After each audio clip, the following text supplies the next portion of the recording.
자, 우리 잠깐 기도하겠습니다. 아버지 하나님 감사합니다. 말씀 가운데 저희들 서 있기를 원합니다. 시시때때로 마귀가 주는 그 세찬 풍파에 휩쓸려서 어디로 가 있는지도 모르는 내 자신을 바라볼 때가 많습니다. 그러나 아버지 하나님 정신을 차려서 고개를 들고 셋째 하늘을 바라볼 수 있고 소망이 되는 새 예루살렘을 바라볼 수 있는 저희들이 되도록 인도하여 주시옵소서. 오늘 저희들 귀한 말씀을 주신 것 깊이 서로 우리가 나누며 마음속에 새기기를 원합니다. 주님, 시작하는 시간서부터 마치는 시간까지 저희들과 함께하여 주시옵소서. 주 예수 그리스도 이름으로 기도했습니다. 아멘. 어서 오십시오. 우리 최춘희 장님 오시는 거 보니까 건강을 차리신 모양입니다. 근데 미처 광고를 안 했는데요.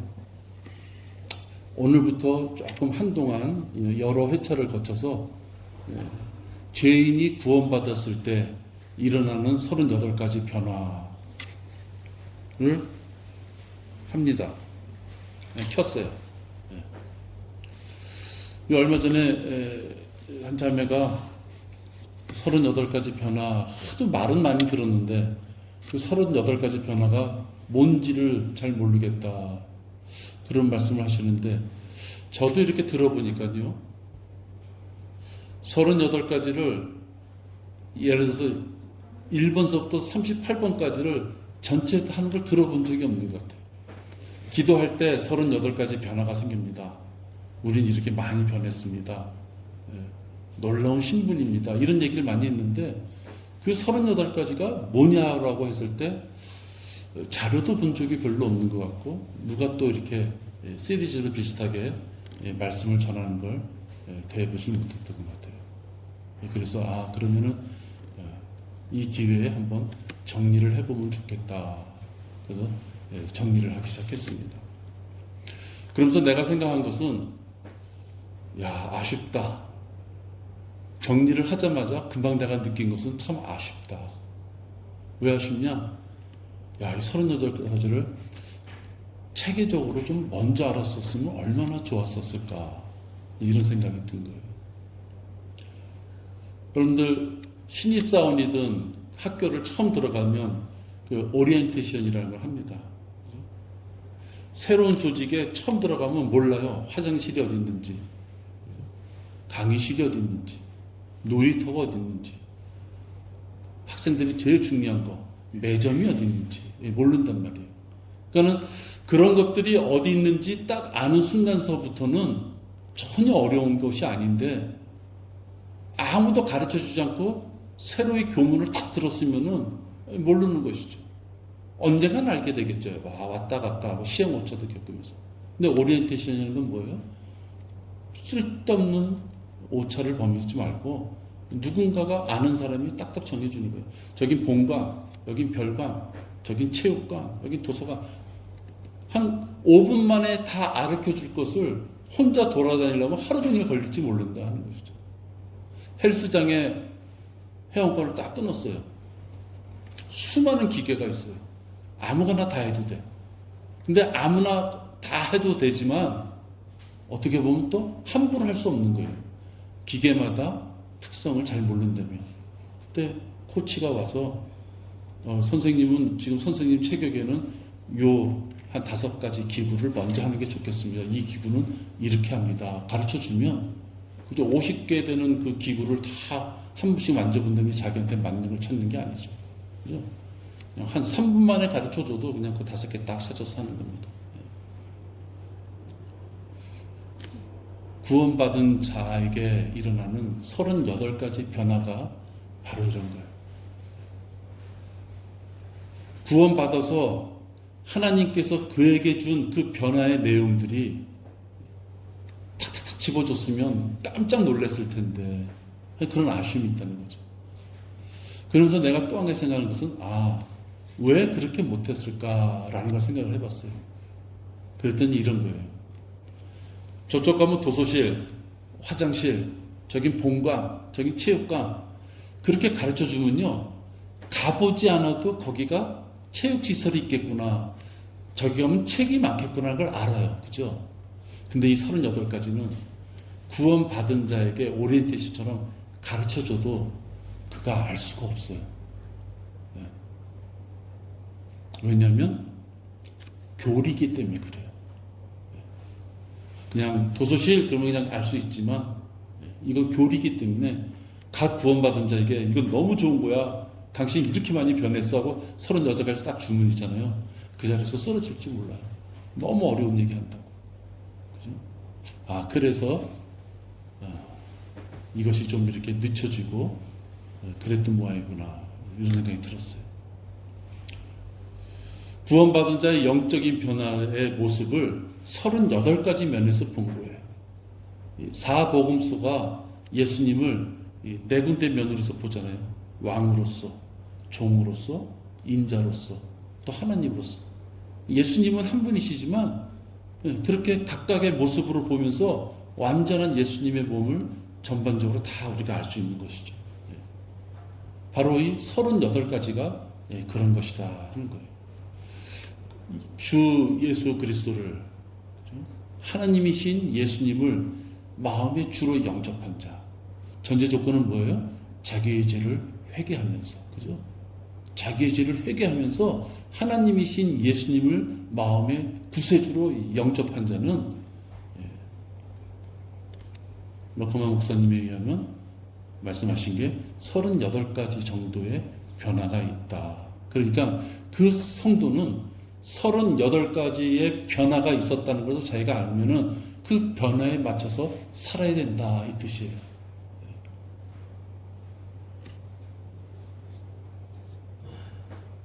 비싼 헬스 그 회원권 끊어놓고요. 기계가 어디 있는지 잘 모르고 특성을 모르면요 맨날 하던 것만 하다가 집에 갈 거 아니에요, 그죠?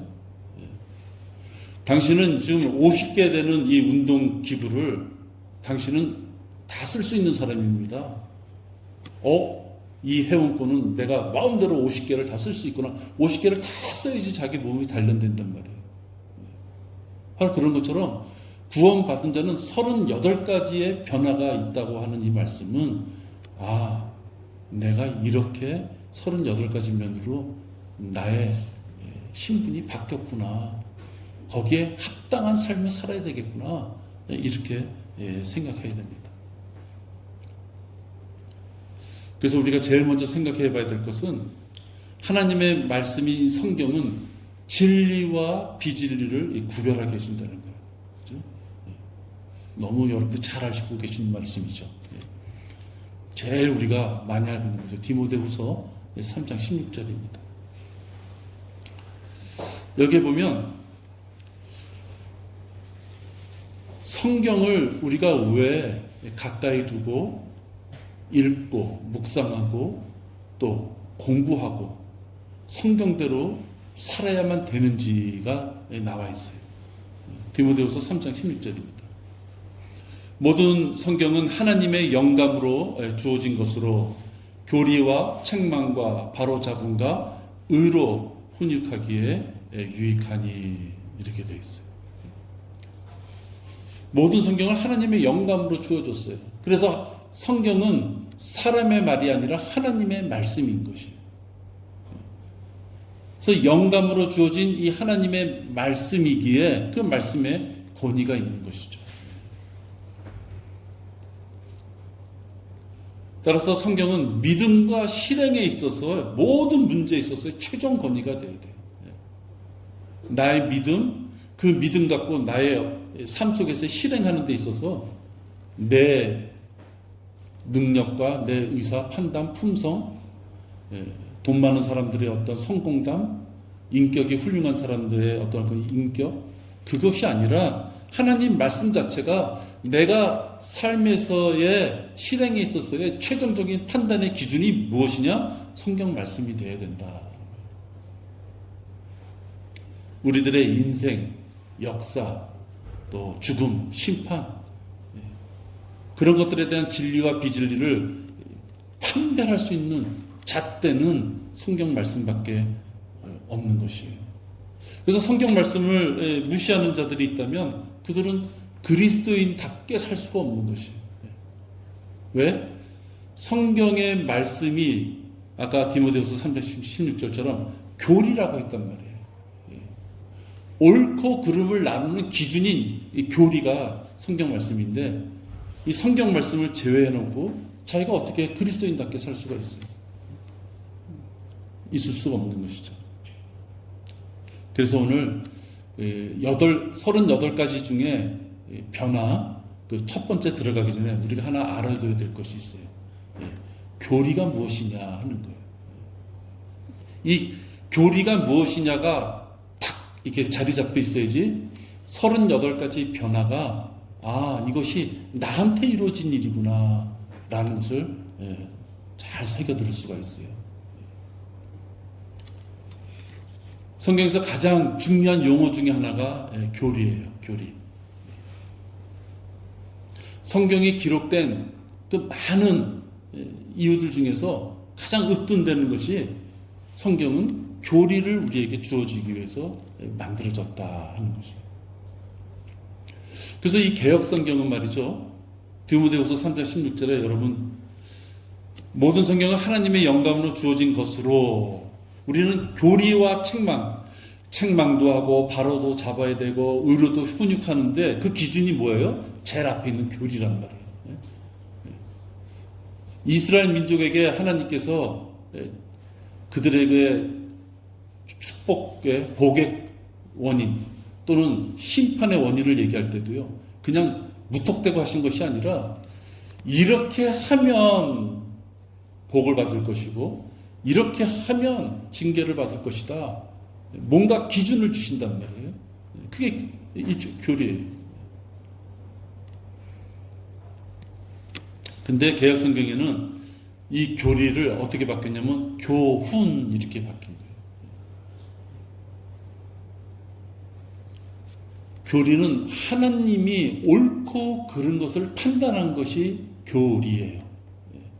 교훈은 뭐예요? 우리 인간들이. 그러니까 하나님께서 주어주신 상대적인 진리가 아니라 절대적인 진리. 누구는 지켜도 되고 어떤 시대가 되면 누구는 뭐 안 지켜도 되고 그렇게 왔다 갔다 하는 그러한 것이 아니라 하나님의 말씀은 우리가 반드시 지켜야 되는 것이에요. 그 교리란 말이에요. 근데 인간적인 교훈은 뭐예요? 그것도 인간적으로 보면 좋은 의미일지 몰라도 하나님이 우리에게 옳고 그런 것을 판단한 이 교리하고는 틀린 것이다. 근데 개역성경은 교훈 이렇게 바꿔놨어요. 그러니까 말씀의 권위를 흔드는 것이 아까 교리는 믿음과 실행에 있어서 최종 권위가 되어야 되는 거예요. 이 최종 권위라는 뭐냐? 나를 죽이고 그 말씀에 합당하게끔 살아야 된다는 것을 강조하는 거예요. 교훈은 뭐예요? 사실 조금 안 지켜도 되는 거예요. 말씀의 권위를 완전히 무너뜨리려고 그들은 그렇게 교훈이라고 바꿔놨어요. 우리 성경의 바른 성경에는 교리라는 단어가 56회나 나와요. 그러니까 이 교리란 말이 우연찮게 하나 나온 말이 아니라 여러 군데서 교리다 이렇게 표현을 하고 있어요. 또 개역성경에서는 잠언 4장 2절을 보면 그들이 또 바꿔놨어요. 잠언 4장 2절 보시길래요.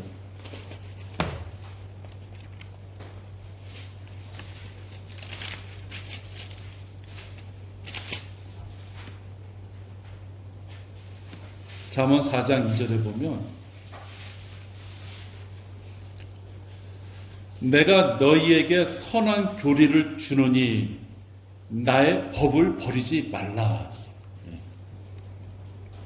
하나님께서 우리에게 선과 악을 나눠주시고 구약 성도들에게는 율법을 주시고 그죠? 우리는 은혜의 복음을 주셨어요.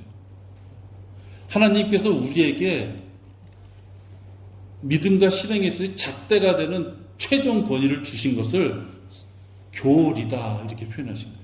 아까 디모데후서에서도 교리라고 표현됐는데 여기 잠언 4장 2절에서도 보면 내가 너희에게 선한 교리를 주느니, 선한 지침을 주느니, 그런 게 아니에요. 선한 규율을 주느니, 그렇게 선한 교리를 주느니. 근데 개혁성경에는 이것들 또한 어떻게 하냐면 선한 도리를 주느니. 야, 너 도리를 좀 지켜.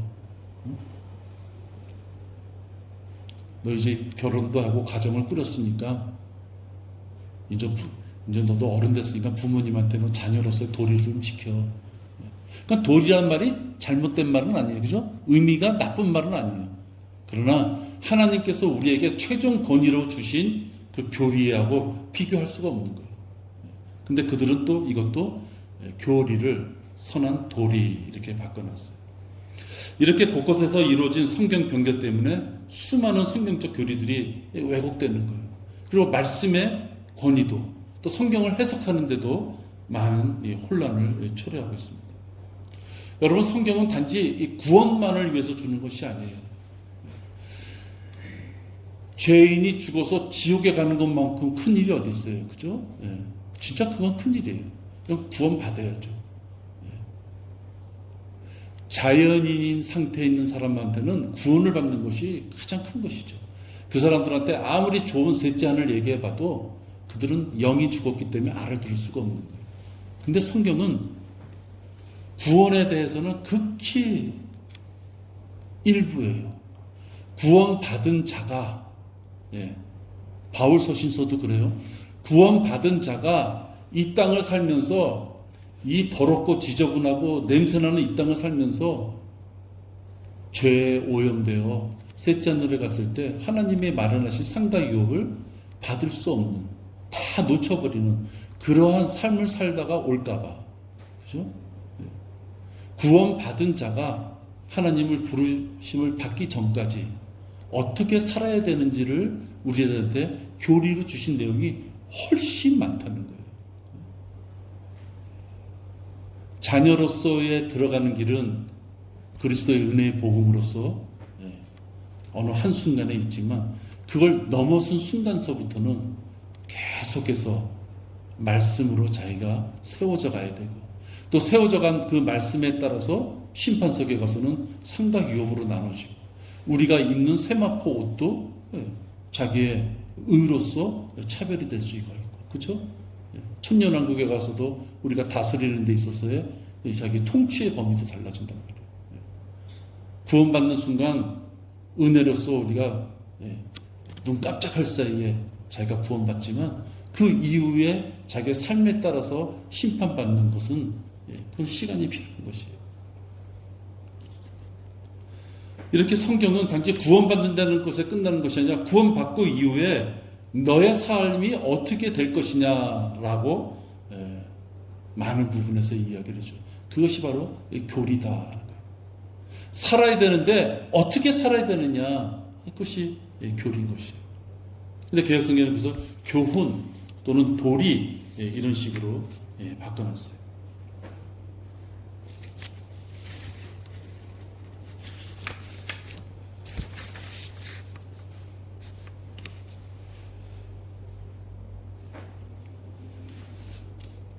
여러분, 로마서 6장 17절과 18절 보세요.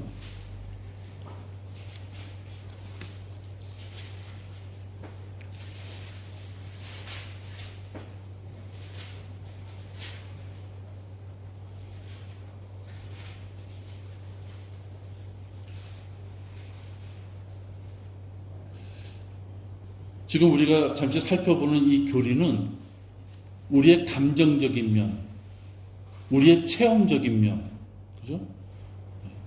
우리 개인별로 갖고 있는 어떤 판단의 능력, 그런 것들이 아니에요.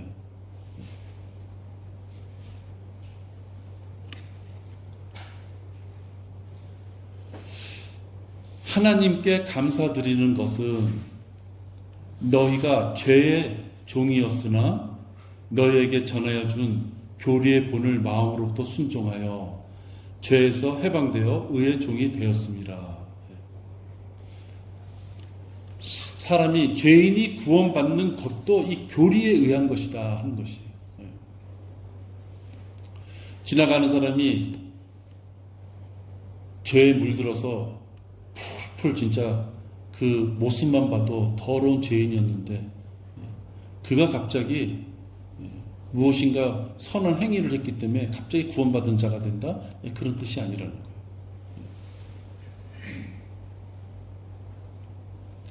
너희에게 전하여 준 교리의 본을 마음으로부터 순종하여서 그리스도의 은혜의 복음에 따라서 그리스도의 은혜의 복음을 믿고 자기의 죄를 회개하고 십자가에 못 박혀 죽으셨다 부활하신 예수님을 그리스도 구세주로서 자기의 몸에 받아들인 자, 영접한 자, 그 교리에 따라서 기도를 통하여 구원받겠다고 순종한 자, 그죠?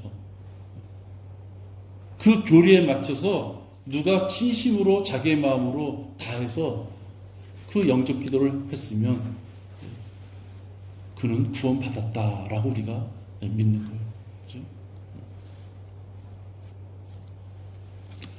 교리란 무엇이 옳은 것이고 무엇이 틀린 것인지를 보여주는 거예요. 성경적인 교리는 하나님께서 절대적인 권위로 옳고 그름을 정해 놓으신 기준이 되는 거예요. 우리 생각의 판단을 요구하지 않아요. 아니 난 그건 조금 못 믿겠는데요. 나는 그렇게 하기에는 그건 좀 약해요. 그게 아니에요.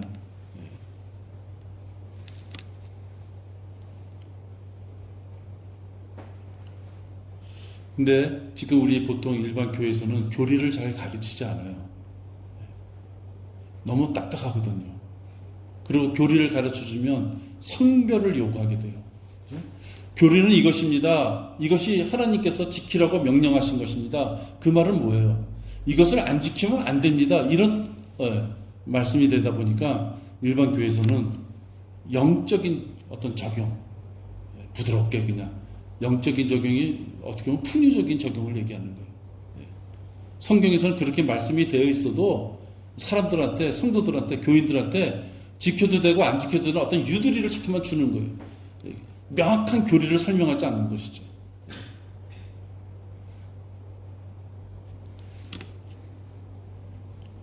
하나님께서는 모든 사람이 죄인이라고 교리를 주셨어요. 그죠? 의인은 없나니 없도다. 나는 깨끗한데요? 아니에요. 모든 사람이 죄인이에요. 난 그 중에 나는 아닌데요? 아니에요. 성경에는 의인이 없다고 했고 모든 사람이 죄인이었다고, 그죠? 우린 죄 중에, 그죠? 이 땅에 태어났다고 얘기했어요. 그게 교리예요. 모든 사람은 죄인이다. 그리고 죄인인 모든 사람이 처할 운명도 주셨어요. 악인은 지옥으로, 그죠? 죄의 싹슨 사망이기에 모든 사람은 죄인이라고 교리를 주시며 그 교리에 따라서 모든 사람이 죽으면 죽으면 지옥이라는 심판. 악인은 지옥에 처해진다는 지옥의 심판을 주셨어요. 이렇게 아무런 소망 없이 꼼짝 못하고 지옥에 갈 이 자들을 하나님께서는 그냥 놔두지 않으시고 또 하나의 교리를 주셔요. 어떤 교리예요? 구원받을 수 있는 교리. 그 구원받을 수 있는 교리가 뭐예요? 은혜의 복음을 얘기하는 거예요. 그러니까 교리로 죄가 무엇인지를 일러주고 그 교리로 그래서 모든 사람이 죄인이라는 것을 일러주셨고 지옥에 갈 거라는 걸 일러주셨고 또 교리로서 지옥에 가지 않고 구원받을 수 있는 길이 무엇이다라고 우리에게 말씀을 해주신 거죠. 그러니까 이 교리는 하나님께서 우리에게 주신 것이에요.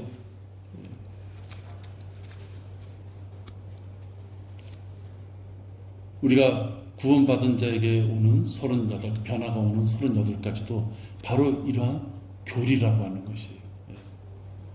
나는 주 예수 그리스도를 마음의 주로 영접해서 어떻게 보면 진짜 지옥에 안 가는 것만 해도 너무 좋아서 지옥에 안 가게 나는 구원받았구나 라고 나는 그냥 그 생각 하나밖에 못했는데 하나님께서는 신학적인 교리로 38가지의 변화를 주셨다는 거예요. 내가 느꼈든 못 느꼈든 그건 상관이 없어요. 교리로서 우리한테 말씀을 주셨고 교리로서 우리를 판단하시는 거예요. 우리가 몇 번에 거쳐서 배울 이 구원받은 자에게 오는 38가지 변화도 교리적인 측면에서 우리들에게 그렇게 주셨음을 우리가 받아들여야 되는 거예요. 다음 주에 좀 더 이어서 하겠습니다. 기도하겠습니다. 전능하신 아버지 하나님 감사합니다. 우리는 종종 우리들의 머리가 컸고 우리들의 경험치가 좀 있다고 해서 하나님께서 교리로 주신 말씀을 감히 우리가 가감을 하려고 하는 교만함이 있을 때가 있습니다. 내가 그 교리대로 살지 못했으면 자백하고 주님 앞에 무릎을 꿇는 것이 옳은 것이지 감히 하나님께서 주신 그 교리를 우리가 이러쿵저러쿵 수정하려고 들면 되지 않습니다. 우리가 지금부터 한동안 배우고자 하는 38가지 변화는 주님께서 교리로서 우리한테 주신 것입니다. 내가 느꼈던 느끼지 못했던 교리로 주셨고 그것은 우리의 최종 권위가 되어야만 됩니다. 앞으로 배울 38가지의 이 변화가 내가 과연 그 중에서 몇 가지를 알고 살아왔는지 아니면 전혀 알지 못하고 살아왔는지를 이렇게 살펴보고 주님이 우리에게 주신 그 놀라운 특권을 이 땅을 살 때 마음껏 활용하고 마음껏 열매 맺으며 하나님 앞에 마음껏 풍족하게 귀한 열매들을 갖고 주님을 만날 수 있도록 인도하여 주시옵소서. 주 예수 그리스도 이름으로 기도했습니다. 아멘. 기도하시겠습니다.